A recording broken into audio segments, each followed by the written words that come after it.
El otro tema que vamos a ver ahora es las condiciones de almacenamiento, ¿no? Es el tercer tema que vamos a tratar, pues, es las condiciones de almacenamiento. Las condiciones de almacenamiento es algo complementario a lo que hemos visto en las condiciones locales de trabajo, ¿no? Pero los almacenes, ¿qué condiciones deberían tener, no? Deben ser de tal forma que se evite la acumulación de suciedad, ¿no? Mayormente lo que se busca en un almacén de materiales, que no haya unas esquinas, ¿no?, debidamente dispuestas, ¿no? De repente lo que se busca, que las esquinas sean de donde se va a almacenar, los anaqueles sean de fácil limpieza. En este caso, una instalación fija donde se va a colocar materiales que están a nivel del piso con parihuelas de repente. Estas instalaciones en la parte inferior deben tener como una especie de bisel, algo cóncavo, cosa de que sea fácil limpieza y no haya acumulación de residuos, de suciedad, ¿no?, de bacterias, ¿no?, para que sea fácil limpieza en las esquinas de las instalaciones, las esquinas y tanto las uniones de las paredes. También lo que se busca es que los materiales utilizados en la estructura sean lisos, sean para que sean de fácil limpieza, que no sean porosos, sin grietas y resistentes a la corrosión. Claro, justamente los materiales utilizados de la estructura deben ser lisos para una adecuada limpieza, porque si tenemos rugosos se va a acumular la suciedad y también va a pasar de que no va a permitir el retiro de repente de alguna sustancia que se haya derramado, que haya ensuciado, ¿no? Límites de temperatura recomendados son de 18 a 27 grados, donde la humedad relativa máxima, la humedad máxima es de 60%. Bajo este rango, ¿no?, de temperatura, la máxima humedad es 60%. Son valores, ¿no?, que deben de seguirse, y de repente si se llega a casi el 27 grados, un poco la humedad va decreciendo. La temperatura menor de 18 decrecería también la humedad, pero más se acerca ya casi al 60%. Hay una recomendación: humedad relativa arriba del 50% no se recomienda, debido a que en algunos casos puede estimular el crecimiento de moho. Si bien es cierto, se está hablando de una humedad relativa de 60%, pero respecto de los niveles de humedad relativa, arriba de los 50% ya puede haber la posibilidad de formación de moho, ¿no? Entonces, hay un rango de entre 50 y 60% que tener en consideración, que va de la mano con la temperatura. Pero lo que se aconseja es que no vaya a pasar de ese 50% para evitar la acumulación de moho. La tolerancia de máximo es 10%, como ustedes aprecian, ¿no?, en el punto 3. Suficiente iluminación para el caso de almacenes de poco movimiento, 50 luz. En almacenes donde hay poco movimiento, pocas instalaciones bueno, poco movimiento como montacargas, equipos de gran tonelaje, poco tránsito de personas, lo que se aconseja es que el nivel de iluminación sea de 50 luz. ¿Esto cómo se determina el nivel de iluminación? Bueno, lo que se busca en iluminación es, con el equipo de luz, a una distancia del piso de 15 a 20 centímetros, se hacen mediciones. Se toma 3 o 4, de 3 a 5 puntos, se saca el promedio, y esos valores distribuidos en toda la instalación del almacén no deberían pasar los 50, no deberían bajar de 50 luz a más, ¿no? Separación mediante racks y según característica de producto según MCDs. Claro, para poder almacenar un producto debo tener en consideración la hoja de seguridad. Imagínense poder almacenar oxidantes con comburentes, ¿no? Entonces va a ser una mezcla rica del triángulo del fuego, por ejemplo, para que se pueda producir un amago de incendio, con una chispa que se pueda producir en el comburente, ¿no? Entonces hay que tener en consideración la lectura de las hojas de seguridad, de los productos, y no las hojas de seguridad por si acaso que se vayan a bajar a internet un producto que no me han dado en su momento, sino tiene que ser el mismo proveedor que me da el producto, que me vende el producto. Entonces acá lo que hay que tener en consideración es tener a la mano la hoja de seguridad. Tener a la mano la hoja de seguridad y tener que aplicar todos los consideraciones de almacenamiento que se especifican ahí. Y no la que se ve por internet, ¿no? Sino la del proveedor que te proporciona. La protección de productos para evitar la contaminación o riesgos de reactividad también es importante. La distancia que debe conservar con determinados insumos que se tienen que almacenar, ¿no? Son hoja de seguridad. También está indicado, como el caso primero, ¿no? La separación según su característica, como es parecido a la separación según su reactividad. Por ejemplo, ustedes saben que si el sodio entra en contacto con el agua, ¿no? Un producto hidratado, podría producirse una detonación. Y eso es lo que se quiere evitar, ¿no? Entonces, ¿cómo vemos esa información? ¿Dónde dice? En la hoja de seguridad. Una hoja de seguridad puede tener de 14 a 16 puntos de información en forma estandarizada, ¿no? Cómo se debe almacenar, cómo debe transportarse, cómo debe combatirse en caso de inhalación, de ingesta, cómo se combate en caso de incendio, ¿no? Entonces, toda esa información está en las hojas de seguridad. Si ustedes quieren tener información respecto del almacenamiento de algunos materiales e insumos químicos, pueden recurrir a la guía de respuesta ante emergencias, ese libro naranja que ustedes no sé si han visto, ese libro naranja. Hay información de cómo debería actuarse en caso haya un derrame o cómo debería almacenarse, tratarse los materiales peligrosos. Estas indicaciones que se dan de las medidas de almacenamiento, como este tema es complementario al tema anterior que hemos visto, ¿no? De condiciones de los locales de trabajo, los ambientes de trabajo, hay que tener a consideración antes de seguir avanzando. Por si acaso, todas estas consideraciones de humedad, de la velocidad del aire, si bien es cierto, están en la norma de ergonomía, pero ustedes se podrían, si quieren más información, podrían guiarse de la página de la RAE. Es el letreo, ¿no? A, S, H, R, A, E. ASHRAE es una institución donde habla de todo lo que es ventilación, temperatura, más que todo de condiciones de ventilación, de almacenamiento, de los ambientes de trabajo. Varios valores que están dispuestos ahí se han sacado de la normativa nacional y están mencionados, ¿no? Ustedes saben, las instituciones extranjeras son las que traen las pautas en los países subdesarrollados y son, como dicen, los patrones para poder implementarlos en nuestras normatividades, ¿no? Y ahora lo que podemos apreciar para poder controlar, ¿no?, las condiciones de los locales, del ambiente de trabajo, condiciones de almacenamiento, se deciden algunas estrategias. Imagínense un agente determinado por la mala ventilación, se está generando demasiado humedad, está mal el sistema de calefacción. Entonces, ¿cuál sería la estrategia que debo seguir yo para poder actuar sobre el problema? Lo que tendría que actuar, por ejemplo, hay una inadecuada ventilación, hay un sofocamiento en el ambiente de trabajo, es tratar de arreglar ese sistema de ventilación, el foco emisor de la gente, ¿no? Esa es la estrategia de control. Hay una generación de repente de agentes de determinado punto, foco de generación. Habrá que ver este agente, retirarlo, foco de emisión del agente. No, este insumo está generando de repente un polvillo en el ambiente de trabajo. Habrá que trabajar sobre este material almacenado de insumo para evitar que se vaya a acumular en el ambiente de trabajo el polvillo, ¿no? Entonces de repente lo que podría hacer es cubrirlo o colocar en ese punto un sistema localizado de extracción de polvos, ¿no? En ese punto, y el medio de difusión de la gente, también tenemos, primero hay que atacar sobre la fuente, sobre el foco donde se genera esa gente. Luego, el medio de difusión. El medio de difusión, por ejemplo, para que en todo el ambiente no se haya dispersado el material particulado, vendría a ser una extracción, por ejemplo, localizada una extracción de repente de aire, renovación del ambiente de trabajo de aire.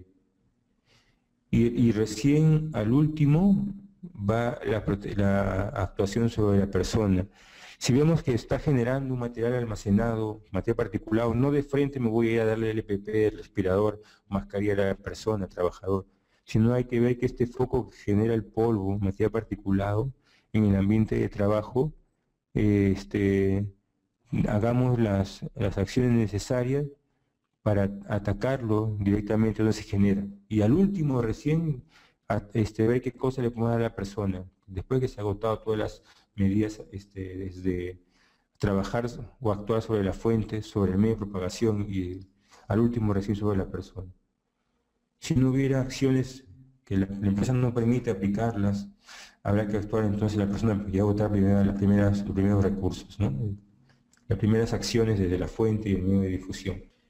Entonces, como ustedes han apreciado, el tema que es de condiciones de almacenamiento, condiciones de los locales de trabajo, de las herramientas, es un tema que iba de la mano, ¿no? Es un tema que iba de la mano. ¿Por qué no? Yo hablaba de los locales de trabajo y en sí, intrínsecamente, ya estaban sobre las condiciones de almacenamiento que van complementarias a las condiciones de los locales de trabajo. Entonces es importante acá remarcar que hay medidas que son básicas, ¿no? Medidas muy simples de aplicar, pero no se realizan, no se le toman las condiciones del caso, por ejemplo, que la superficie sea lisa en los lugares de almacenamiento, en las máquinas de almacenamiento, y de ahí se van acumulando materiales, residuos, son focos de repente de virus, de bacterias, ¿no? Y no permite la limpieza adecuada, entonces este ambiente se va a saturar y puede producir algunas afectaciones respiratorias a las personas que trabajan en ese ambiente de trabajo, ¿no? A veces lo quieren aplicar las medidas de control sobre lo palpable, ¿no? Pero no sobre lo que podría pasar. Por eso es importante que conozcamos qué cosas, por eso iba, ¿no? Que el hiper, ¿no? Que se conozca a qué actividades, qué tareas se desarrollan en el ambiente de trabajo, cómo se utiliza, qué proceso se utiliza en ese ambiente de trabajo, ¿no? ¿Qué cosas podría pasar mal cuando está almacenado determinado material? ¿Qué cosa podría pasar mal? ¿Qué podría generarse? Entonces va de la mano todas esas estos cuestionamientos, a ver si nos pueda resultar con esas preguntas algún peligro que eso nos haya pasado, ¿no? En la identificación. Y entonces es importante al final aplicar las medidas de controles que en la normatividad se encuentran. El otro tema que viene a continuación, que vendría a ser el cuarto tema, es la fisiología del trabajo. La fisiología del trabajo está relacionada, dice, ¿no?, con la relación de la actividad laboral con las funciones del cuerpo humano, ¿no? Es una disciplina de la ergonomía que lo que busca es cómo es que la actividad del trabajo se relaciona con la actividad del trabajo se relaciona con las funciones del cuerpo humano y cómo puede llegar a afectarla, ¿no? Por eso hay que conocer en la fisiología del trabajo, así como ustedes, ¿no?, en la parte médica conocen la fisiología del cuerpo humano porque viene de funcionamiento, ¿no?, el tratado de funcionamiento, ¿no? Eso viene a ser, ¿no? Cómo es que las acciones de trabajo van afectadas a la persona, ¿no?, al cuerpo, a la afectación al individuo, a la persona. El empujar, el jalar, el sostener, cómo puede ser afectada la persona. Ahora lo que vamos a tener en cuenta en esta fisiología de trabajo es, ¿no?, cuando uno habla sobre fisiología de trabajo, ¿qué variables vamos a tener en consideración? El gasto o consumo metabólico que tiene una determinada tarea que desarrolla la persona. Debo tener en consideración los factores ambientales externos, porque, o sea, si un ambiente que se desarrolla... Lo que pasa es que el gasto metabólico de determinadas tareas, ¿no?, como vamos a ver en el cuadro, tienen unos rangos. Los rangos y las unidades de medición están en kilocalorías por hora, ¿ya? Y hay rangos de tareas, por ejemplo, que van de 260, 280 a 400. Entonces, ¿cuál es el criterio para colocar el valor de 280 el menor o el de 400 el mayor? O un valor cercano a los extremos, el extremo inferior, el extremo superior. El criterio está relacionado según qué agente, qué factor ambiental, qué agente ambiental en ese ambiente de trabajo. Justamente si hay excesivo calor o excesivo frío, habrá que colocar el valor más alto del gasto consumo metabólico. En el caso de la actividad y la tarea, habrá que conocer qué actividad y qué tarea, partiendo de que de la tarea está listado cuál es su consumo metabólico por determinadas tareas que se desarrollen. Si el análisis es esta actividad nomás, también sería importante que entonces la organización considere que eso no son tareas, sino son actividades de los cargos metabólicos. Pero lo que se recomienda es llegar a un nivel de tarea, porque más está disgregado los valores que vienen, ¿no?, a continuación de tareas, porque básicamente los valores que se obtienen son de tareas. Dice acá, por ejemplo, ¿no?, una tarea que está llevando carretilla, su consumo metabólico por tarea es de 220 a 350 kilocalorías por hora. Entonces yo le pondré, ¿no?, cuando hago mi cálculo, le pondré 220 si es un ambiente que reúne las condiciones que hemos visto, 18 a 27 grados, con humedad relativa hasta el 60%, ¿no?, como ¿se acuerdan, no?, que hemos mencionado en las condiciones de los ambientes de trabajo. Mezclado es un solo valor, 270 es un mezclado, de repente una persona que está colocando, no sé, baldosas, que está colocando una ruma de ladrillos, ¿no?, el mezclado de la preparación de el cemento con la arena, ¿no?, el agua. Cargando peso por una escalera, ¿no?, va a aumentar si las condiciones son adversas, ¿no?, condiciones ambientales son adversas. Caminando sin un valor, posición en reposo, hasta en reposo consumimos calor metabólico, ¿no? Hasta podemos bajar de peso, no tanto así, ¿no?, pero también es un consumo metabólico que pueda tener la posición en reposo, no tanto de bajar de peso, pero también tiene un consumo metabólico. Es menor, ¿no?, pero también hay un consumo metabólico. Posición sentado es también una sin actividad, es un consumo metabólico de 90, y caminando con peso es un consumo metabólico de 200 kilocalorías por hora, ¿no? Entonces acá el resumen es, si vemos que hay valores de intervalos para lo que es determinada tarea, la idea es agarrar el mayor valor, pero las condiciones son adversas, ¿no? El cálculo del gasto metabólico, ¿qué cosa me permite al fin y al cabo? El cálculo de calor metabólico me permite determinar, ¿no?, para qué sirve el calor metabólico. Determinar si la tarea es fatigante o no, ¿no? Si saldría de repente un valor de mayor de 350, el valor promedio de kilocalorías de 350 nos indicaría que la tarea es fatigante. Esto lo vamos a ver ahorita en pautas en un Word, un documento Word. Determinar si hay fatiga precoz, disculpe, fatiga precoz. ¿Qué está pasando? De repente no pasa el valor de 350 y vemos que en la práctica el trabajador se cansa, ¿no?, requiere mayor hidratación. Entonces quiere decir que la actitud del trabajador no es para ese trabajo, ¿no? No hay una adecuada selección del puesto de trabajo. También puede ser una información que puede obtener mediante el cálculo del calor metabólico.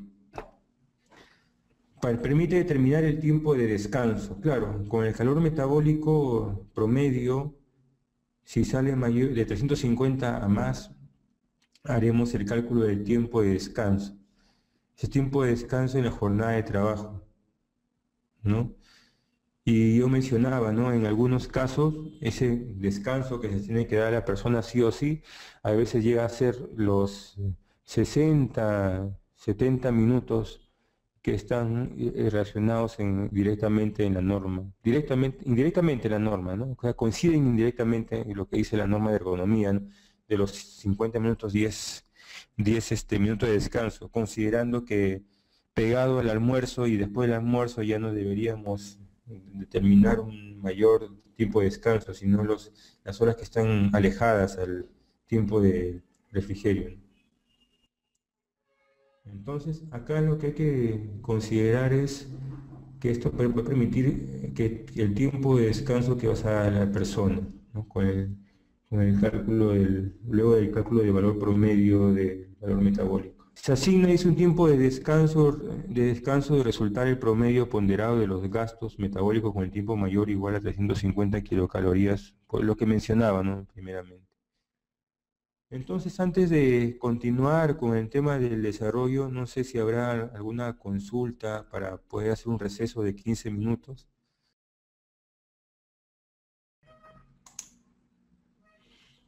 Bueno, vamos a continuar con la clase de este módulo respecto a fisiología del trabajo.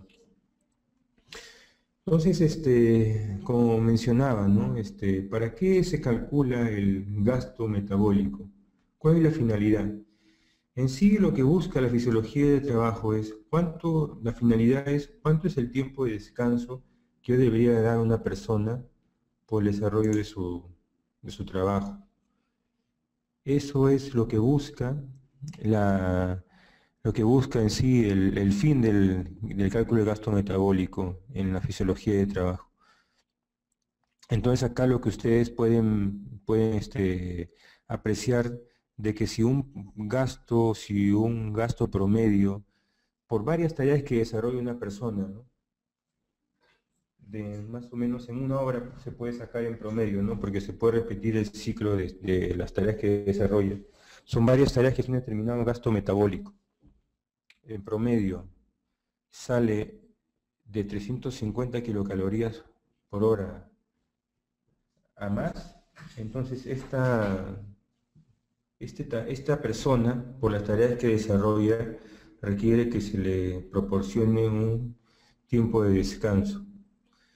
Y como les mencionaba, ¿no? Ustedes saben que la norma de ergonomía habla sobre cada 50 minutos habrá que aplicar 10 minutos de descanso, o tendrá que ser aplicado según la naturaleza de la tarea, pero siempre conservando esos tiempos, ¿no? Como dice la norma, ¿no? Entonces, si hay tiempos acumulados, que tampoco no sea muy espaciado, pero para este caso, por ejemplo, ¿no? Por el caso del caso metabólico, cuando se calcula, se puede comprobar de que que estos descansos que se le da a la persona podrían resultar casi lo mismo que pide la norma. Es como si fuera una comprobación de lo que dice la norma, ¿no? Hay promedios de este tiempo de descanso en los cálculos que pueden llegar a 48 minutos por hora, ¿no? 48 minutos que dice que se le puede la persona trabajar dándole el descanso de 12 minutos, dice, ¿no? Por hora, ¿no? Pues hay valores que salen, ¿no? Y se puede comprobar lo que les mencionaba, ¿no? Que la persona tiene que habituarse a un descanso determinado, que más o menos es en promedio, ¿no? Lo que dice 60 minutos en una jornada de trabajo que distribuyéndolo, es lo que prácticamente dice la norma, ¿no? Entonces, para ver cómo se aplica esto de los gastos metabólicos, antes de continuar con este tema, quisiera resumir en algunas pautas en este documento en Word que presento a continuación. Es un ejemplo, antes de seguir quisiera saltearme una diapositiva, no sé si ustedes aprecian acá, ¿no? Al final vamos a ver esto de acá, ¿no? Según el ejemplo expuesto, dice mencione, determinar la distribución del tiempo de descanso. Le voy a presentar algunas pautas, ¿no? De un resultado que se ha obtenido con los cálculos y vamos a poder ver cuál sería la forma de distribuir los tiempos de descanso en una jornada de trabajo. Entonces, el ejemplo de cálculo del tiempo de descanso por calor metabólico, ¿no? El calor metabólico promedio, ¿cómo se calcula? Se multiplica el calor metabólico por hora por el tiempo, ¿no? El tiempo en horas, ¿no? Para que sea acorde con la unidad de sobrehoras que dice la el calor metabólico de la tarea que se desarrolle. Entonces, de repente por una tarea, no sé, de apilamiento, una tarea de mezclado, ¿no? Una tarea de mezclado que decíamos que tiene 270, se desarrolla en 25 minutos. Una tarea de caminando, que son de cargando peso por una escalera en un ambiente caluroso, de 400 kilocalorías, que se desarrolla en 25 minutos, en 10 minutos, de repente caminando con peso, ¿no? En un periodo de una hora, ¿no? Cuando es las tareas que se desarrollan. Hacemos el cálculo y si ese valor resulta mayor o igual de 300, el tiempo tiene que estar en horas por si acaso, o sea, la parte del denominador hay que convertirlo en horas cada tiempo, que es en 20 minutos. Entonces, cada tiempo, disculpe, el valor promedio del calor metabólico promedio, si es igual o mayor a 350 kilocalorías por hora, entonces se tiene que asignar un tiempo de descanso. Ese tiempo de descanso tiene que ser adicional a la hora de refrigerio habitual que se le da a las personas, ¿no? en una jornada de trabajo.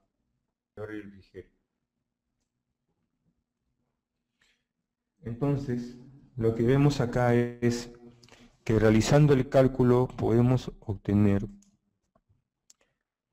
del tiempo de descanso. ¿Cómo es que hay el tiempo de descanso?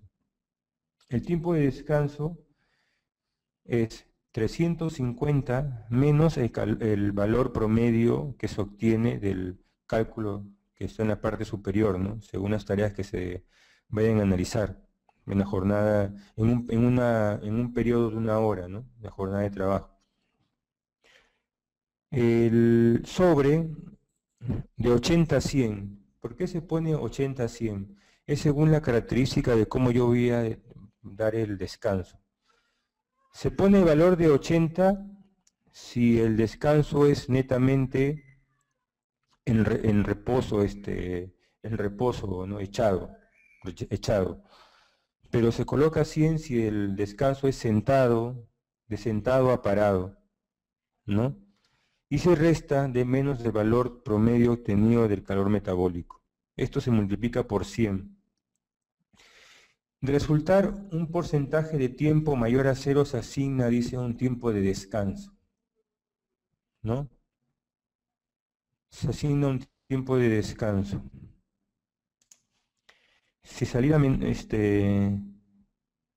claro, de repente es más probable que siempre este valor va a salir va a salir mayor que 0, porque va de la mano de que ha salido mayor que 350. Al ver que ha salido mayor de 350, entonces va a salir siempre mayor que 0. Se dan cuenta que si salía menos de 350, negativo arriba, positivo abajo, entonces podría ser que salga negativo y eso quiere decir que se comprueba de los 350 de que ya no se va a asignar un tiempo de descanso.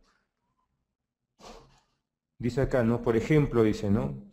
De resultar un tiempo de 60 minutos la alternativa de distribuir una jornada de 8 horas, ¿cuáles podrían ser? Justamente lo que hablamos en el taller, ¿no?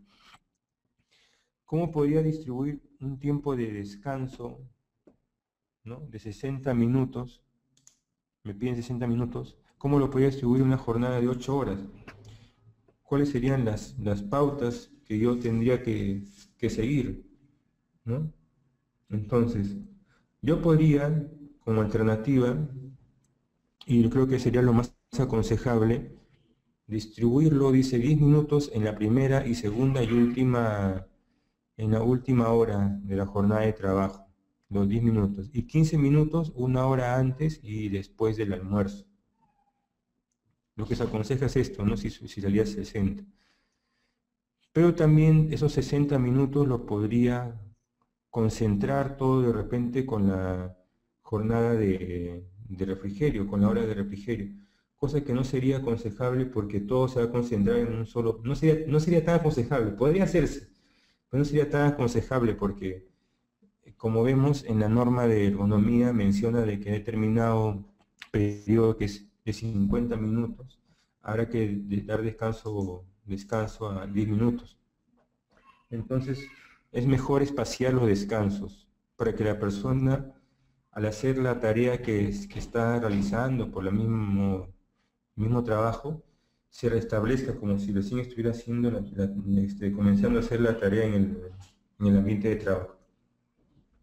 Si es importante, mejor que se espacee el tiempo de descanso en los periodos de tiempo, ¿no? Los periodos estos de cada hora y 15 minutos, ¿no? Eso es lo más recomendable. Por eso acá él daba dos alternativas, ¿no? Que podría ser la segunda también, podría concentrarse más en hora de refrigerio, ¿no? Pero lo más recomendable sería la primera alternativa, distribuirse entre la primera, segunda y última hora y 15 minutos, una hora antes, una hora después del refrigerio o del almuerzo. A eso iba esto de acá. Si bien es cierto, lo que hace es comprobar o reafirmar lo que menciona la norma de ergonomía, era importante mencionarlo para que vean que los tiempos de descanso de determinadas tareas pueden llegar a resultar casi lo que dice la norma, ¿no? En sumado en total en la jornada de trabajo. La fatiga laboral, ¿cómo se controla? ¿Cuáles son los controles que yo podría aplicar? Hay que tener en consideración que no solamente existe una fatiga física, ¿no? Que tú la puedes ver con cansancio de la persona, agotamiento, sudoración, ¿no? También podría haber una fatiga mental que se va a traducir en el rendimiento en el trabajo de la persona, de repente por la falta de concentración, no está debidamente involucrado en el trabajo, no está motivado. Entonces, ese tipo de fatigas, ¿cómo lo podría controlar? Aquí, por ejemplo, en fatiga física se podría controlar con consumo balanceado de alimentos. Claro, hay alimentos que tienen mayor o menor caloría para el consumo de energía de las personas. Hay que ser con cuidadoso en esto, por eso es importante contar con un nutricionista en un trabajo. Se ha visto casos, ¿no? Y ustedes de repente por su misma experiencia, formación médica, de que personas piensan que comer mucho, hay veces, sin la calidad de lo que se está comiendo, es estar bien alimentado, ¿no? Para hacer un trabajo, cuando de repente lo que estamos acarreando son algunas enfermedades, ¿no? Comunes, ¿no? Que se puede alterar de repente el colesterol, triglicéridos, ¿no? Entonces hay que tener el apoyo de un nutricionista. Consumo apropiado de oxígeno. Bueno, en este caso, cuando vamos a lugares de altura, a veces las personas que no están habituadas al lugar, lo que se le hace es pasar oxigenación, ¿no? El oxígeno en los tópicos para poder proporcionarle, ¿no? La alimentación de oxígeno a la persona para que pueda tener la cantidad de oxígeno necesario para poder hacer su actividad en ese trabajo. El cambio también de atmósfera, donde viene la persona así de costa o altura, con más razón todavía. Reposo apropiado. Es importante que la persona repose adecuadamente. Es fácil si la persona no comparte de repente la habitación con ninguna persona, pero en los campamentos lamentablemente hasta tres personas se comparte una habitación y no todos tienen la misma costumbre, ¿no? De dormir. Algunos duermen se ponen a leer hasta muy tarde con la luz encendida y eso lamentablemente evita la formación de melanina a la persona, ¿no? Para que pueda descansar. Y si la persona está echada de repente más de 8, 9 horas de repente, realmente no ha descansado esa cantidad de horas, ha descansado mucho menos cantidad de horas. ¿no? Por eso es importante tratar de conversar con los compañeros que se comparten una habitación para que las condiciones de reposo sean las apropiadas respecto de que no hay iluminación, para que haya un adecuado descanso y sea realmente lo que la persona está en su cama, ¿no? Ya descansando, que sea efectivo que se aplique.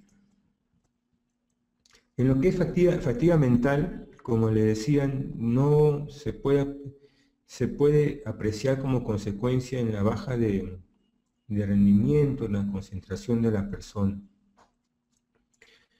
La fatiga mental, ¿cómo se controlaría? Aplicando métodos de trabajo, ¿no? Distribuir adecuadamente los tiempos de trabajo, no sobrecargar al trabajador de tantas tareas, no acumular todo el trabajo, ¿no? Miren, por si acaso les comento, ¿no? Hay veces hay proyectos de que se enmarcan para que empiece un determinado tiempo, ¿no?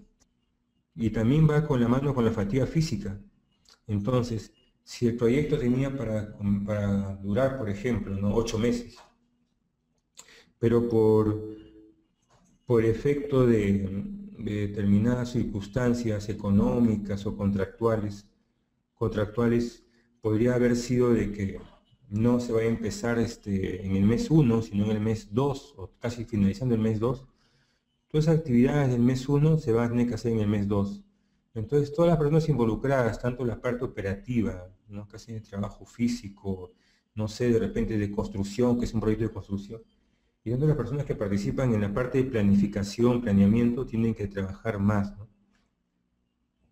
Tienen que trabajar más, entonces hay que evitar eso para que le haya la fatiga en las personas. Entonces, tendría que contarse con mayor cantidad de personal, ¿no? Tomarse la reserva del caso con mayor cantidad de personal y distribuir y aplazar los tiempos para que no haya esa fatiga en las personas que participan en esas actividades, tareas. El descanso es importante que sea reparador y si se le puede dar por prescripción médica algún paliativo, algún medicamento, que no quede dependencia, ¿no? Por eso es importante consultar con un médico. Análisis de la capacidad laboral y situación familiar. De repente en esto de acá quería mostrarle cómo puede influenciar los factores personales para que la persona haga su trabajo. Y justamente estos factores derivados que yo estaba hablándole en la primera clase, el acto y la condición, se dan por factores que se llaman causas básicas. Son esos factores que son factores personales, en el caso de acá específicamente factores personales, factores de trabajo, en este caso factores personales, que hacen de que se desarrollen o que se presenten los actos inseguros, que justamente causan que se desencadenen los incidentes. Pero, ¿cómo yo podría ver la capacidad, analizar la capacidad laboral y situación familiar, ¿no? Pues es importante que en las instituciones, organizaciones participe el área de recursos humanos, bienestar familiar, para ver si el trabajador está pasando por algún problema que no permite estar involucrado o concentrado en el trabajo, ¿no?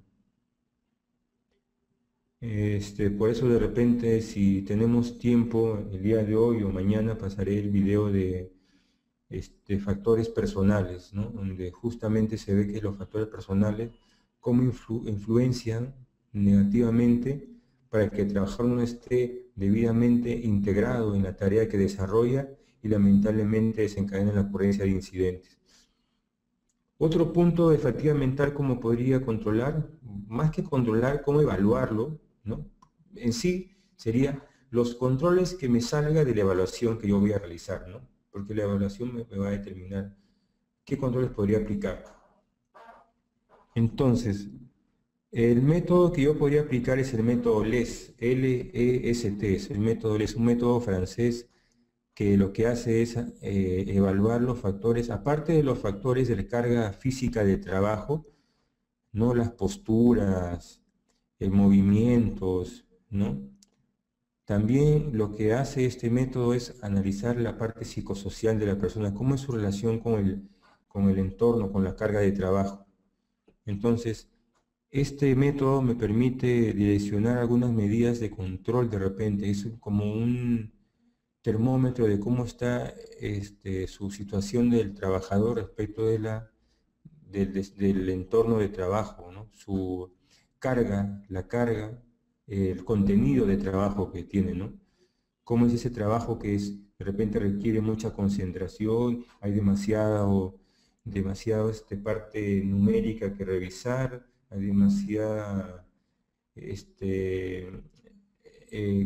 concentración, demasiada participación interacción con personas, demasiada elaboración de repente de documentos, tiempos y plazos que cumplir. Entonces toda esa carga de trabajo, el contenido en sí de trabajo, podría ver cómo puede ser afectada en la parte psicosocial de la persona, y una herramienta podría ser ese método, ¿no?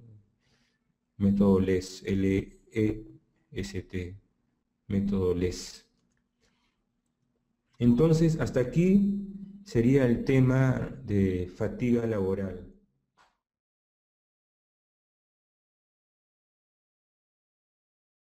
Y este tema, ¿a qué se relaciona, no? La antropometría, primeramente, es una antropometría biomecánica, se ve en la parte de ergonomía. ¿Y a qué se relaciona en la ergonomía? En que la antropometría está relacionada, dice, a la medición de las proporciones físicas y funcionales del cuerpo humano. Proporciones físicas está relacionado al tamaño, el ancho de brazo, de piernas, extremidades superiores e inferiores de la persona, ¿no? A eso está relacionado a lo que es la antropometría. Y también está relacionado a las funciones del cuerpo humano. ¿Qué cosa se refiere? Este brazo, ¿qué movimiento puede hacer? Esta muñeca, ¿qué movimiento puede hacer? Giros, torsiones, jalar, empujar, ¿no?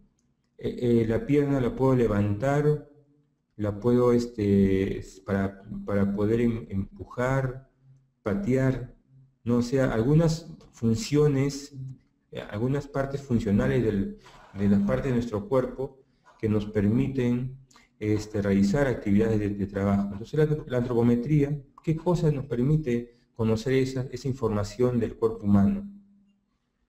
Mediante los datos obtenidos permite diseñar los puestos de trabajo, diseñar las herramientas, los equipos de seguridad, teniendo en cuenta las características, capacidades y límites físicos del cuerpo humano.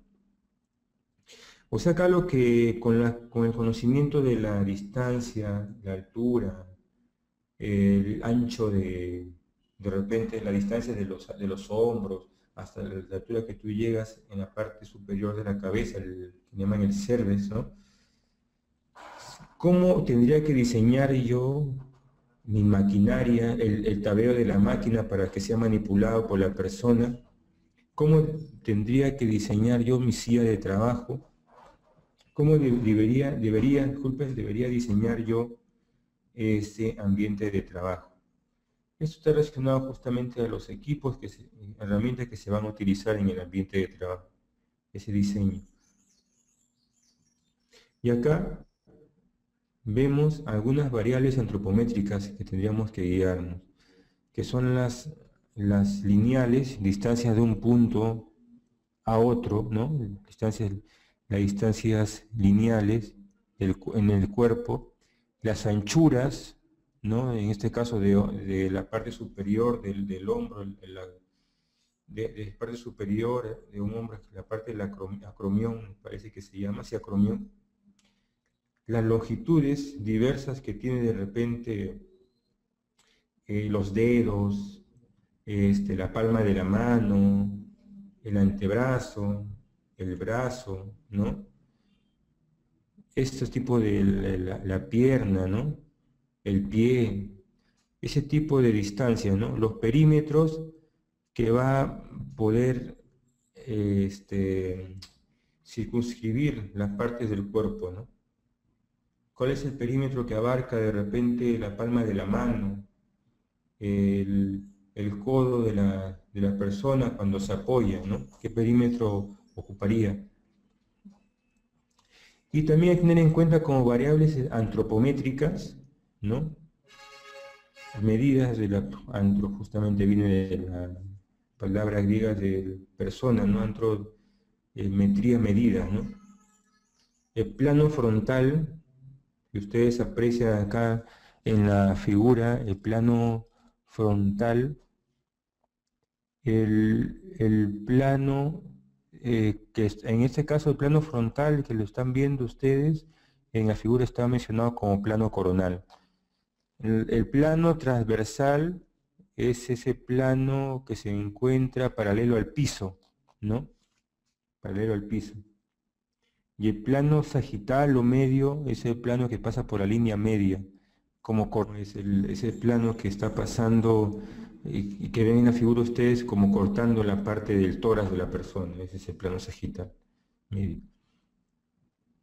Esas es como las referencias para hacer las mediciones, ¿no? Que determina que vemos a continuación. Algunas variables antropométricas, por ejemplo, tenemos el alcance hacia adelante, hasta el puño, con el sujeto de pie erguido contra una pared, ¿no? ¿Esto para qué podría servirnos de repente, ¿no? Eso nos podría dar de repente dónde tendría que estar un control de mando de una maquinaria, de repente, un tablero de una maquinaria. Porque depende del alcance de la persona, esta persona podría llegar o no llegar a ese punto. Imagínense un equipo, un tablero, una maquinaria con varios controles y que no se sepa cuál es el ancho de la distancia, a qué distancia puede llegar la persona con el brazo estirado, y justamente esta persona por su estatura no va a llegar y tiene que controlar estos mandos. ¿Qué riesgo podría causar, no? Se dan cuenta que podría causar un riesgo de repente si es un control que tiene que ser una parada de emergencia, por ejemplo, no lo va a poder presionar, no lo va a poder activar. Tranquilamente podría haber una ocurrencia de un evento y las consecuencias podrían darse en forma, bueno, se podrían traducir, ¿no? Lamentablemente las consecuencias, hasta consecuencias fatales, ¿no? Por eso es importante a quién colocamos en el puesto de trabajo, hay que conocer también como una vez su antropometría. Puede ser una persona muy experimentada, pero si no tiene esas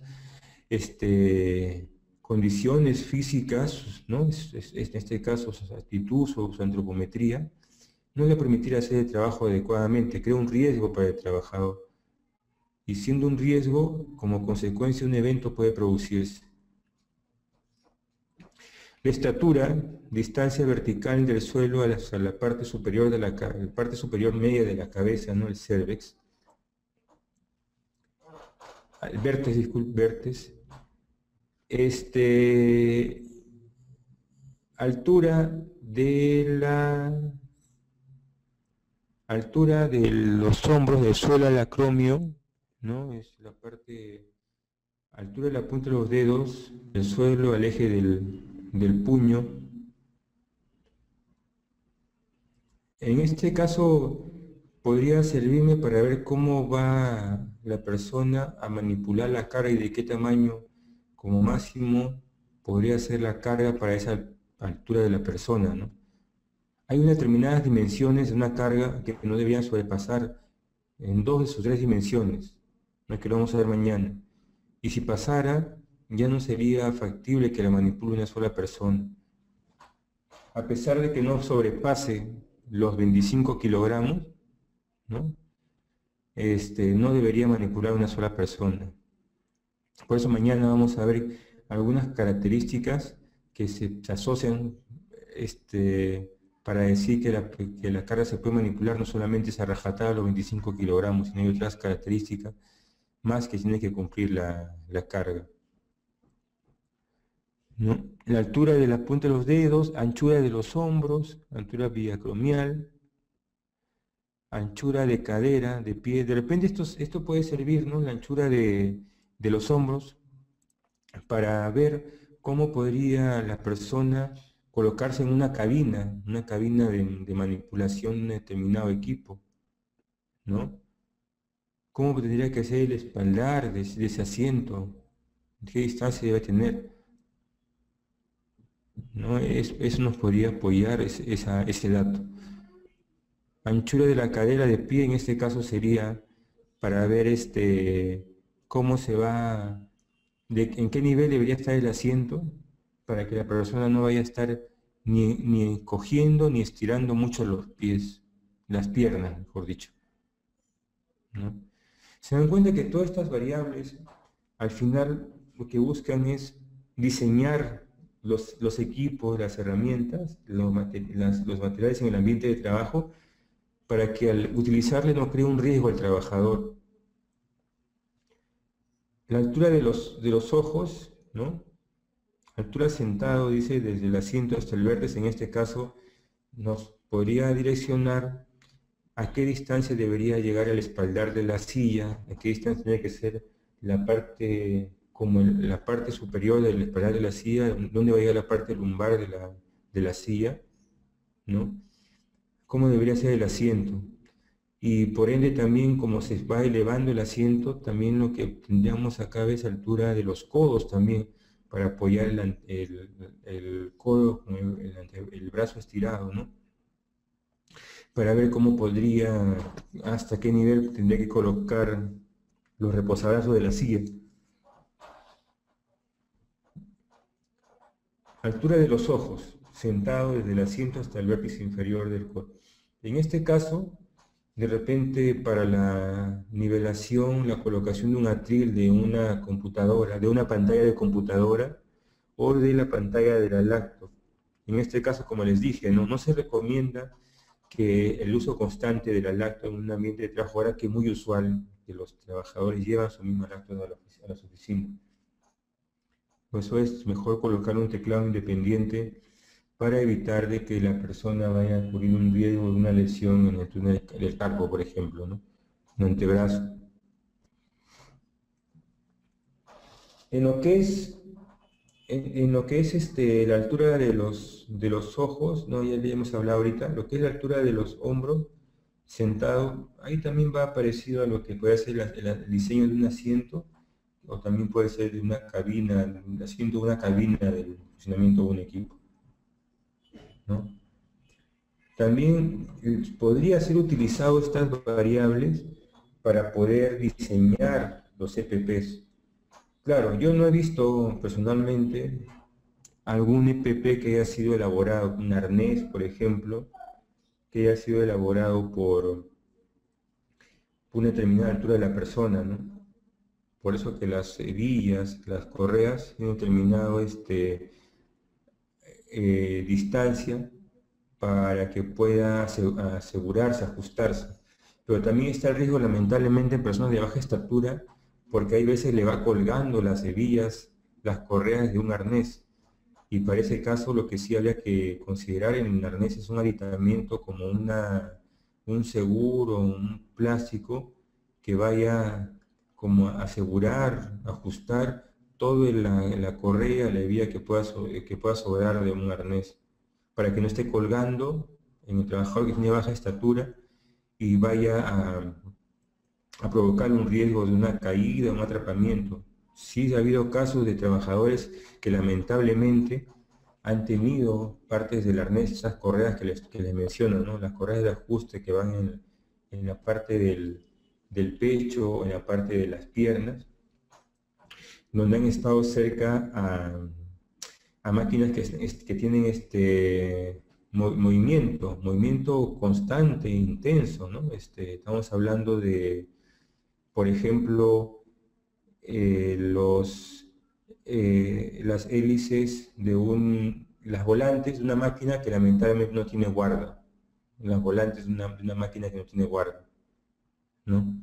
Está muy cerca la persona y lamentablemente, y ha pasado casos, ha quedado atrapada con esas correas que le sobraba del arnés y lamentablemente la ha amarrado, como quien dice, ha asfixiado a la persona, la ha ahorcado a la persona y consecuencias mortales. Para el caso de la altura sí de la persona, la ropa de trabajo, ¿no? La ropa de trabajo, proporcionar los EPPs de su talla, ¿no?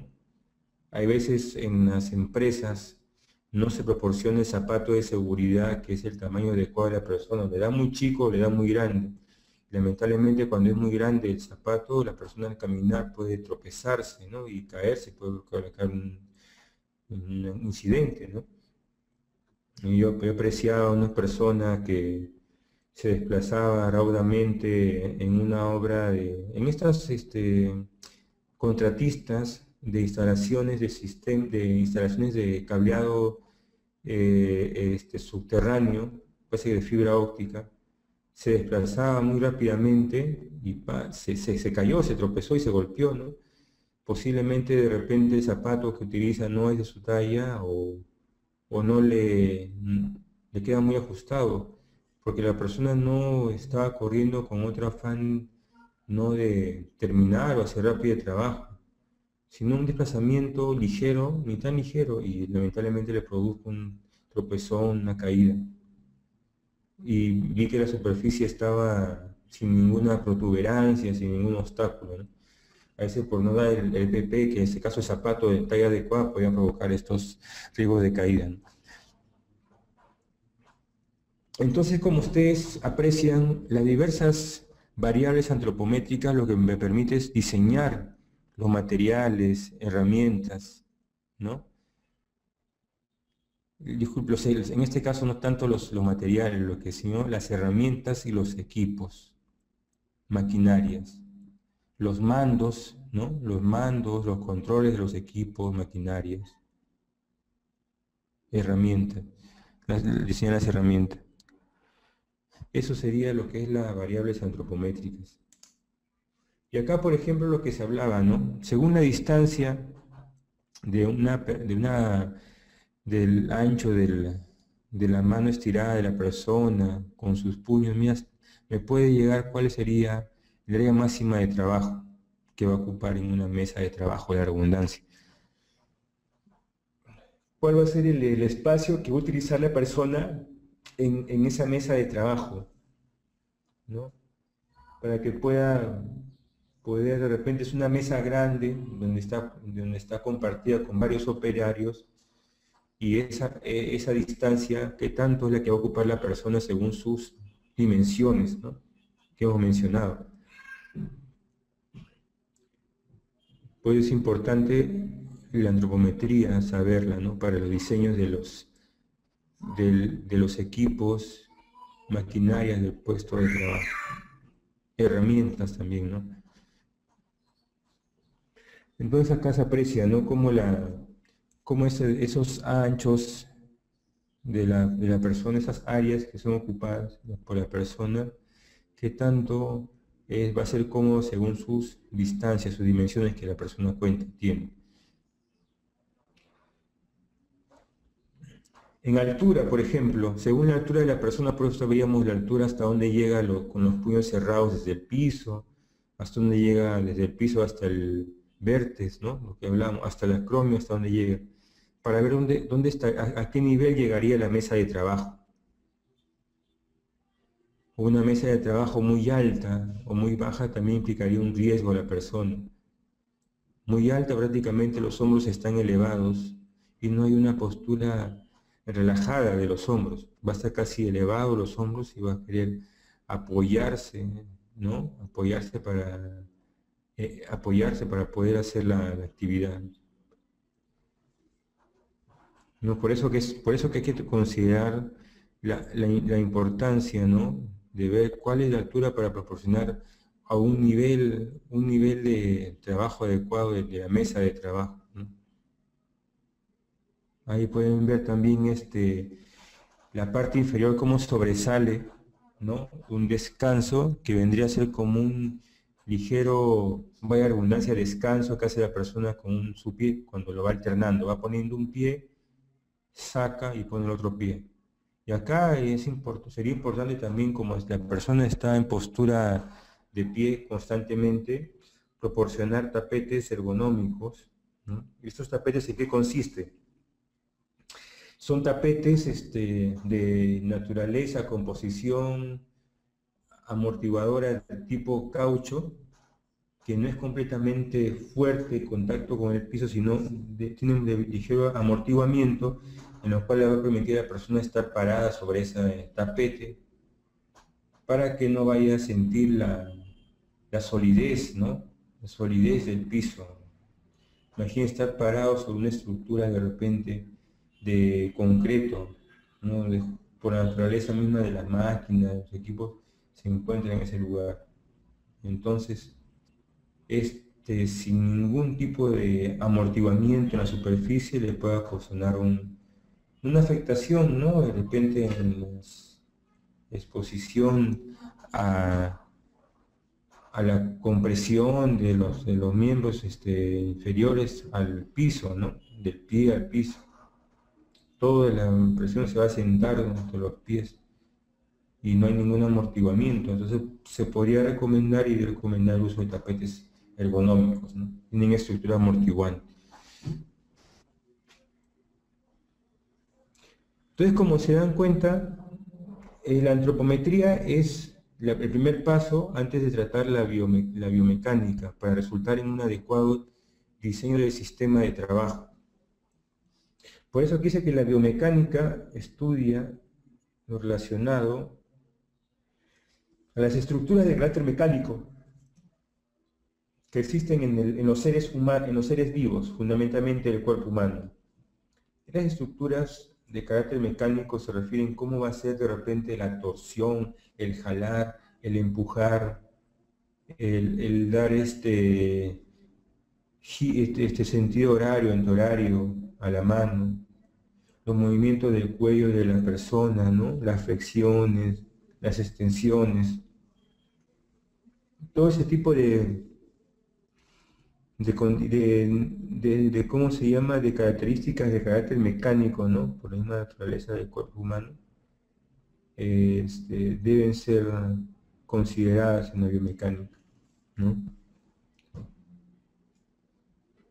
El uso de los datos antropométricos y biométricos se utiliza principalmente para diseño de sistemas de trabajo.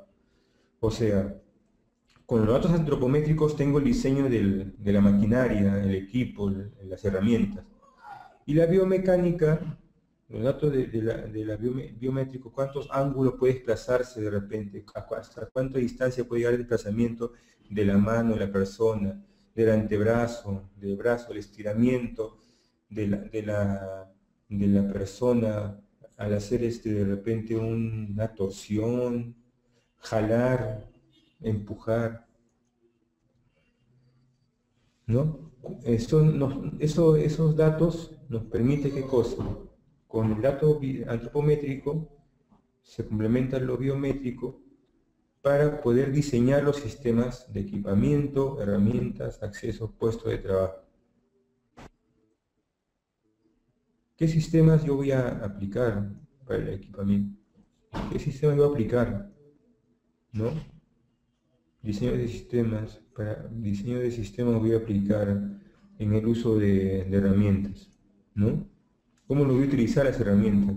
¿Cómo voy a hacer uso de los accesos? ¿Cómo se va a hacer la tarea en el puesto de trabajo con el equipamiento que ya está debidamente, material debidamente diseñado por la misma antropometría que me resultó? Entonces ustedes aprecian de que ambas van de la mano.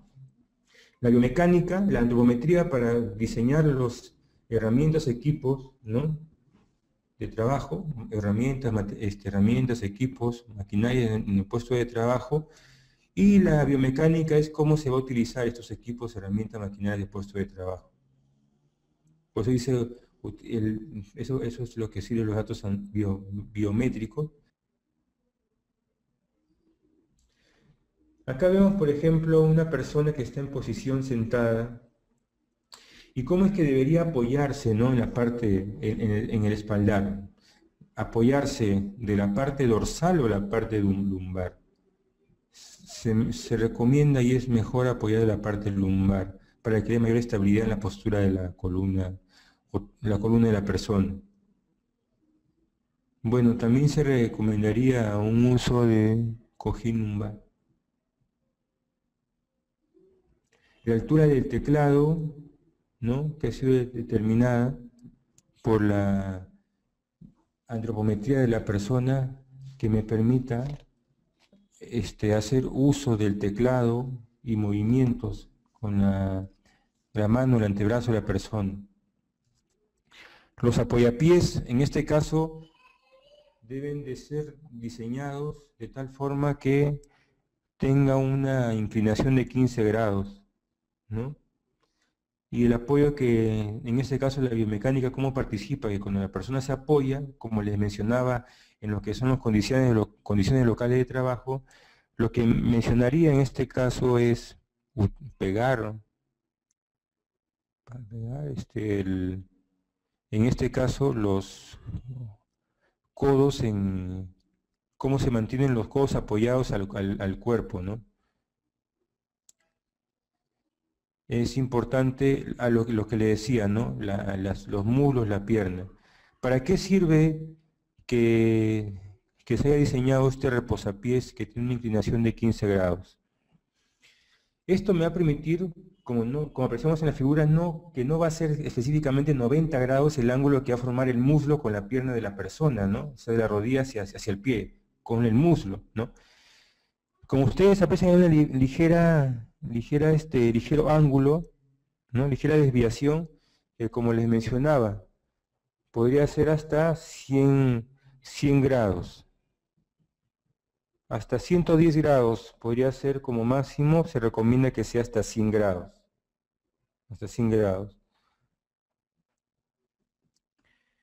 Y es importante mantener la curvatura natural de la espalda, y eso cómo se mantiene, como le decía, con la parte lumbar. El apoyo en la parte lumbar. Por eso, acá le decía antes de seguir, que lo más recomendable, y acá si lo pueden anotar, ¿no?, en la parte de la cadera, ¿no?, el muslo con la pierna, lo máximo que podría llegar es 110 grados por si acaso. 100 es lo óptimo, pero lo máximo son 110, de 90 a 110 grados. ¿Ya? Y con los muslos dice que sea paralelo al piso, dice, al suelo, al piso. La muñeca debe estar relajada, y cuando se utiliza el teclado en la mesa de trabajo debe estar alineada al cuerpo, manteniendo un ángulo entre 90 a 110 grados, a 100 grados, disculpe, 90 a 100 grados. Las rodillas en un ángulo de mayor de 90, ¿no?, como le decimos, hasta 110 grados, los pies completamente apoyados en el suelo o en un reposapiés.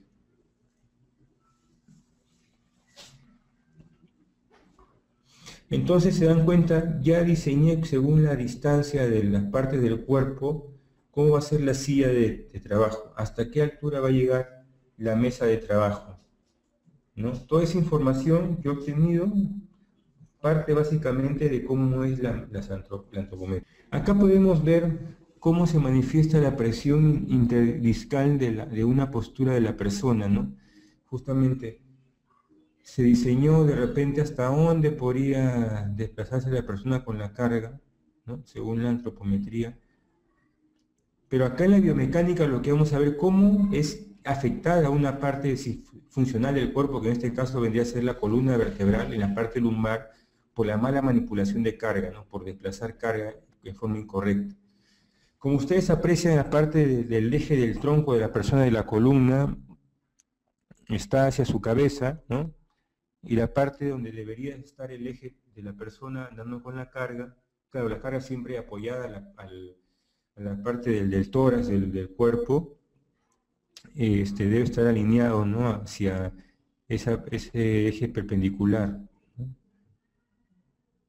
Y entonces acá lo que apreciamos es que no se ha tomado sí se ha tomado en consideración el peso, más o menos 25 kilogramos, una mala postura, y esa mala postura hace de que varias fuerzas que generan la misma carga que ustedes aprecian que está manipulando la persona, se desvíe o se aumente en alguna parte del cuerpo.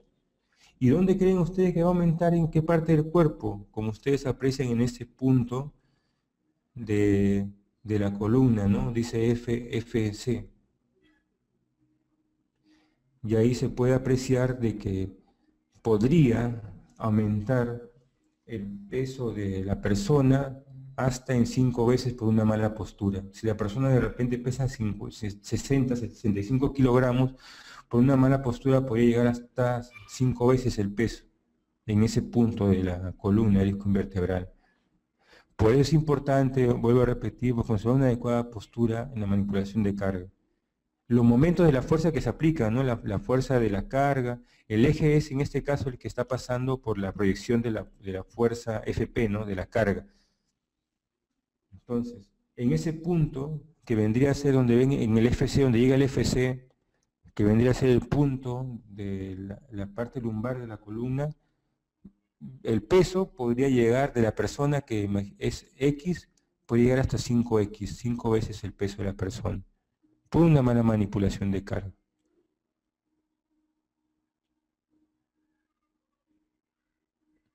Entonces acá, como aprecian, ¿no? Según las ecuaciones que salgan, se puede obtener la fuerza que se soporta en C, y esa fuerza que se soporta en C, como les vuelvo a repetir, puede llegar a ser hasta 5 veces el peso de la persona por la mala postura que está adoptando. Entonces se dan cuenta, ¿no? Cómo la biomecánica nos apoya en cómo debe ser el sistema de trabajar, en este caso el sistema de cómo manipular la carga. Cómo debe ser la forma adecuada de manipular la carga. Son datos que aparentemente no nos van a servir, ¿no? Pero es importante tenerlos en cuenta para poder evitar los riesgos acá de lesiones a la persona o la ocurrencia de una enfermedad, ¿no? Por parte de la mala postura que adopta con la carga que está manipulando. Aquí, por ejemplo, en la biomecánica, ¿qué cosa apreciamos? Aquí lo que estamos apreciando es cómo se debería equilibrar las cargas cuando se manipulan. Como ven, la persona que está en la parte izquierda, vemos el comportamiento en la figura intermedia, la parte superior de sus discos invertebrales. Está equilibrando la carga. Y no se va a manifestar, no se va a traducir, ¿no? A resonar en la columna negativamente, ¿no? Lo que va a pasar acá, si manipulamos como está en la figura en la parte derecha, si solamente llevamos un peso para un lado, es que los discos invertebrales se van a llevar hacia un lado, ¿no? No va a ser de repente en forma aguda, en forma rápida, sino con el tiempo de cómo el trabajador desarrolla esa tarea, manipulación de carga, ¿no? Y miren, esta carga posiblemente no esté pasando los 25 kilogramos, que es lo que dice la norma, ¿no? Para que pueda manipular. De repente puede ser hasta menos. Pero basta de que esté manipulado sin guardar el equilibrio apropiado, que pueda causar un riesgo en los discos invertebrales de la persona, ¿no? Pues ahí está la biomecánica de cómo yo debería llevar la carga, el sistema de manipulación de carga, el sistema de trabajo de manipulación de carga. Cómo debería ser el agarre de esa carga, ¿no? También debe tener un manubrio, ¿no? Que no sea liso, porque si el manubrio es liso, al manipular la carga podría desplazar de un lado a otro, ¿no? Y eso podría causar un riesgo a la persona, ¿no? Un riesgo de lesión, de exposición a lesiones musculoesqueléticas, ¿no? Lo que es acá la manipulación de la carga entre dos personas, vemos cómo están yendo a la par, ¿no? Con la carga. En el caso de la manipulación de carga de la persona que está llevando el cochecito, por ejemplo, vemos que lo está jalando en forma uniforme con los dos brazos. Claro que en forma práctica es un poco complicado de tratar de llevarlo en forma constante, de esa forma, ¿no? Hay redundancia en esa forma.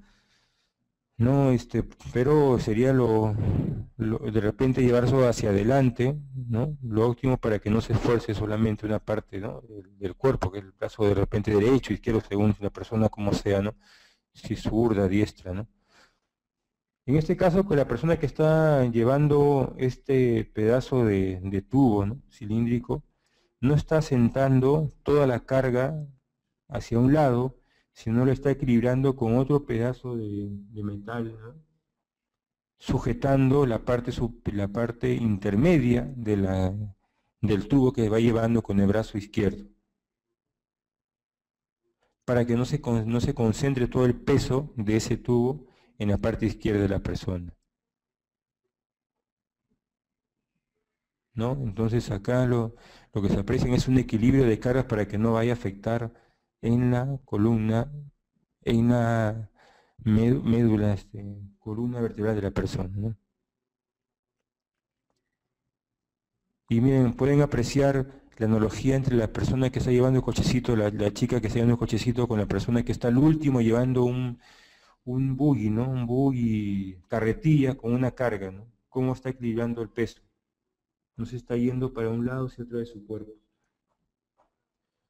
Entonces son acciones muy, algunas son simples, ¿no?, que puede por lógica aplicar, donde con una adecuada biomecánica de los materiales, disculpe, de las herramientas, de los equipos, ¿no?, que se utilicen en el trabajo, podríamos apoyarnos utilizando adecuadamente, ¿no?, con sistemas de trabajo, que es una adecuada forma de llevar la carga, un adecuado empuje, jalar, ¿no?, ese tipo de acciones.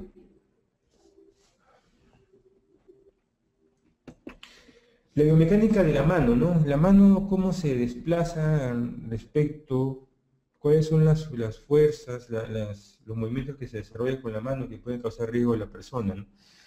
Por ejemplo, acá apreciamos que la posición neutra es la que está en 0 grados, ¿no?, de la palma de la mano. Y la mano se va a hiperextender cuando la palma de la mano de la muñeca se va dirigiendo hacia la parte interna, ¿no?, hacia la parte interna del antebrazo. Y esa extensión, cuando se va levantando cuando se va levantando la parte, acá en este caso, ¿no?, en este caso lo que quería mencionar primero para tener en cuenta, ¿no?, se está flexionando la mano, acá sí, acá disculpen el error, cuando se está llevando la palma de la mano hacia la parte interna del antebrazo. Se está haciendo una extensión, hiperextensión de la palma de la mano cuando se está ligeramente alejando de esa dirección hacia la parte externa del antebrazo, ¿no? Flexión, hiperextensión, esa sería la forma correcta de aplicarlo. Por eso acá la persona no estaba con la palma de la mano hacia abajo, sino está con la palma de la mano hacia arriba, como ustedes aprecian en la figura. Entonces, como está llevándose la parte interna del antebrazo, sería flexión, hiperextensión cuando la palma de la mano está saliendo hacia la parte externa de la palma de la mano, ¿no?, hacia la parte externa del antebrazo. Hay que guiarse acá la figura porque está levantando la mano, ¿no?, la palma hacia arriba.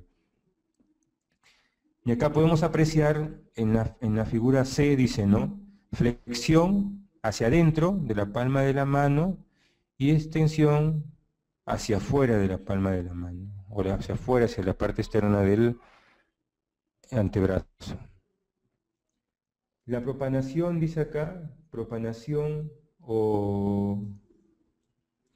y supinación. Acá lo que estamos viendo es cuando la palma de la mano se va desviando respecto del eje del antebrazo hacia la parte externa, ¿no?, y hacia la parte interna.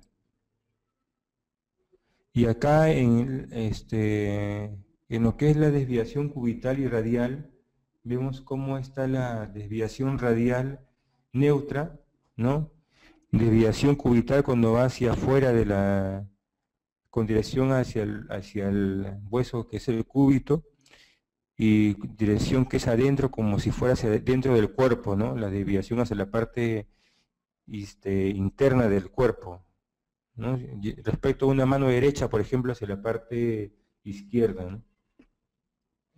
Entonces, todo este tipo de movimientos son los que nosotros podemos observar y sistematizarlos en los diseños de los sistemas de trabajo.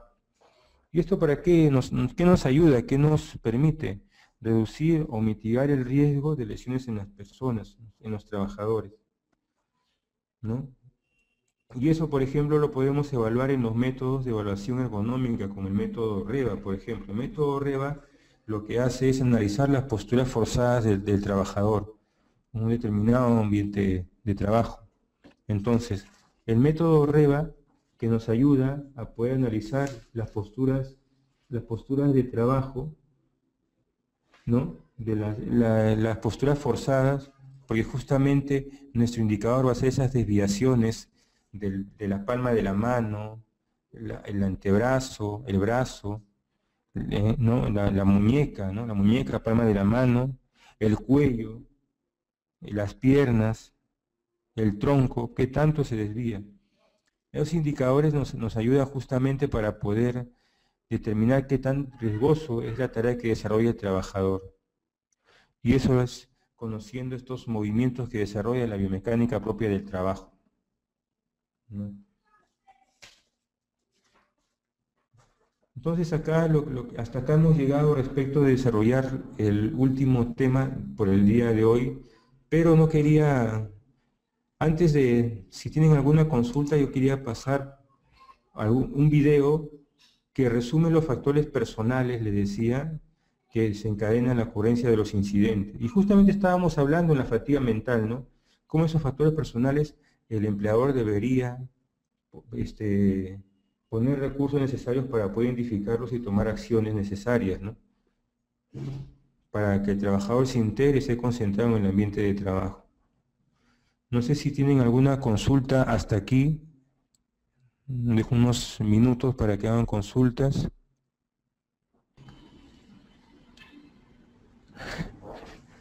Uno de los asistentes pregunta, en este caso Alexander, pregunta si existe alguna normativa para la evaluación de daños por mala ergonomía o simplemente criterio médico.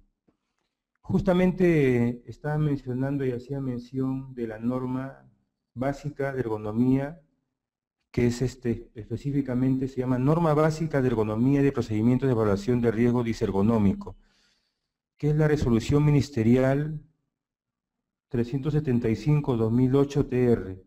Ahí en esa norma dan diversas medidas de control para evitar el riesgo, riesgo disergonómico. Hay un listado de factores de riesgo disergonómico que mañana lo vamos a ver en lo que es relacionado con manipulación de carga, que habla justamente de algunos riesgos que puede haber al trabajador. Voy a presentar la norma, vamos a repasar la norma en este caso, pero ese sería el criterio legal que tendríamos que utilizar para poder hacer una evaluación de ergonomía. Miren, en esa norma, vamos a leer la norma y yo lo voy a comenzar a detallar, ¿no? A comentar. Voy a poner la norma en la pantalla. Justamente acá está la norma, como aprecian en la pantalla, es la norma básica de ergonomía y procedimientos de evaluación de riesgo disergonómico, ¿no? Aprobada con resolución ministerial 375, ¿no? 2008 TR, ¿no? En esta norma hablan, ¿no? ¿Cuál es el objetivo de esta norma? Habla sobre las normas básicas, habla sobre disposiciones generales de ergonomía, qué criterios, qué pautas, qué medidas de control incluye esta norma. Bueno, unos términos que se utiliza lo que es carga de trabajo, análisis de trabajo, carga física, carga mental, ¿no? ¿Qué es ergonomía? ¿Qué son factores de riesgo biopsicosociales, factores de riesgo disergonómico? ¿No? Algunos conceptos, terminología, ¿no? Y luego vienen las pautas de controles para lo que es la manipulación de carga. ¿Cuáles son los límites de carga que debe manipularse? Eso lo vamos a ver mañana. ¿Cuáles son las consideraciones de la carga? También lo vamos a ver mañana. ¿Cómo debería ser las posturas que debe adoptar el trabajador? Un trabajador de repente que trabaja de pie y también trabaja sentado. En los dos existe riesgo, ¿eh? En los dos existe riesgo, ¿no? Hay pautas de control que debemos aplicar. ¿Cuáles son las características que deben tener los equipos y herramientas de los puestos de trabajo? ¿No? Tanto de producción, ¿no? Como de un trabajo de oficina, ¿no? Dígase en este caso las pantallas, los teclados, el mouse, ¿no? La mesa de trabajo, la silla, ¿no? ¿Cuáles son las condiciones del ambiente de trabajo? Si bien es cierto, en ergonomía lo que más nos debería interesar es la parte de la biomecánica del trabajo, como usted ve en los movimientos, las posturas, pero complementariamente también en esta norma lo que ha estipulado es cómo debe estar este ambiente de trabajo. Aunque ustedes saben que específicamente lo que va a ser listado acá son los ambientes, son los agentes físicos, ¿no? En este caso el ruido, ¿no? ¿Cuáles son los límites permisibles del ruido? De temperatura, que lo vamos a ver mañana, ¿no? Y de iluminación, según la tarea que se va a desarrollar. Por ejemplo, ustedes que hacen un trabajo de repente, cuando hacen trabajo en oficina, ¿no? Leer informes, estar pegado a su computadora, ¿cuánto es el límite permisible para esa tarea? Disculpe, para esa tarea. Entonces va a estar estipulado ahí, ¿no? Según la característica de la tarea, ¿no? También está el límite permisible para lo que es vibración, ¿no? Aunque sí, acá más que aplicar medidas de controles para los agentes ambientales lo menciona, o sea, es como decir, ¿cuáles serían los criterios, cuáles serían los valores que deberían tener los agentes complementariamente en un ambiente de trabajo? Claro, o sea, tú le das las pautas al trabajador para hacer el trabajo de posición parado, posición sentado, cómo debe manipular la carga, pero en ese ambiente donde desarrolla el trabajo la persona, ¿qué características debería tener? Aquí solamente las menciona nomás, ¿no? Ahora, ¿cómo debe llevar esas características, ¿no? ¿Cuáles son los controles que yo debo llevar en este ambiente para que lleves a esas óptimas condiciones, ¿no? Que dice dentro del límite permisible, eso sí no está acá en esta norma. Solamente dice cuáles son los valores permisibles que debe tener esos ambientes de trabajo. ¿Cómo se debe organizar los trabajos, ¿no? En este caso viene la parte administrativa, lo que es respecto de cómo debe utilizar el empleador respecto de su relación con los trabajadores en el ambiente de trabajo, la realización de pausas activas, ¿no? Acá viene la identificación de los factores de riesgo disergonómico, o sea, estos factores que son determinantes para que pueda ocurrir, no si se dan en esa frecuencia que menciona, las lesiones a los trabajadores, lesiones musculoesqueléticas, o sea, la exposición a lesiones musculoesqueléticas a la persona, ¿no? Tienes posturas incómodas o forzadas, ¿no? De las manos, con el levantamiento de carga, que lo vamos a ver mañana, esfuerzo de manos y muñecas, ¿no? Se manipula sujeto una pinza, un objeto de más de un kilogramo, por ejemplo, movimientos repetitivos de alta frecuencia, ¿cómo es, no? Si pasa a esos límites que ustedes ven ahí en esta norma, está creándose un riesgo de exponerse a una lesión musculoesquelética a la persona. El impacto repetido, ¿no? En este caso puede ser relacionado con los trabajos de uso de martillo neumático, por ejemplo, ¿no? Específicamente, el último punto sería más específicamente lo que es el trabajo de martillo neumático, ¿no? Vibración mano-brazo. Y otros impactos repetidos de repente con una máquina que aplique fuerza manual, ¿no? Como un martillo, eso específicamente, ¿no? Por ejemplo, en las actividades de análisis de laboratorio, cuando se va a se obtienen muestras de repente de mineral y se quiere ver el contenido, la ley de oro que tiene esta muestra de mineral, va a pasar varios procesos, ¿no? Fundición, claro, no se hace fundición en gran escala, sino en pequeña escala de algunos de muestra, y lo que se hace es pasar la fundición, retirar la fundición, y lo que se quiere obtener al final es un botón con compuesto de oro. Entonces, para llegar a ese botón compuesto de oro pasan determinadas actividades mecánicas, y una actividad mecánica que puede apreciarse es el martilleo que tiene que tener la persona sobre una especie de material metálico firme. Entonces, ahí, por ejemplo, es una tarea que el trabajador está expuesto en martilleo, ¿no? Para justamente obtener una capa, un botón pequeño de mineral que justamente vela el contenido de oro, ¿no? De esa muestra que se ha trabajado, ¿no? Acá están los criterios para aplicar la metodología de evaluación de riesgos ergonómicos, y por último hay el listado de los métodos de evaluación disergonómica, ¿no? Métodos de evaluación disergonómica. Son varios métodos que te recomienda que tú lo apliques, pero no te dice cómo aplicarlos. Te dice para qué sirve, ¿no? Estos métodos, ¿no?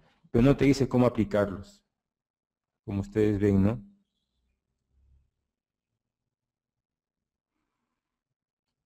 ¿Dónde, en dónde se obtiene la forma de cómo se aplican estos métodos? Si ustedes quieren tener información respecto de esto, entren a esta página. Voy a digitar la página en un Word. A ver un momentito.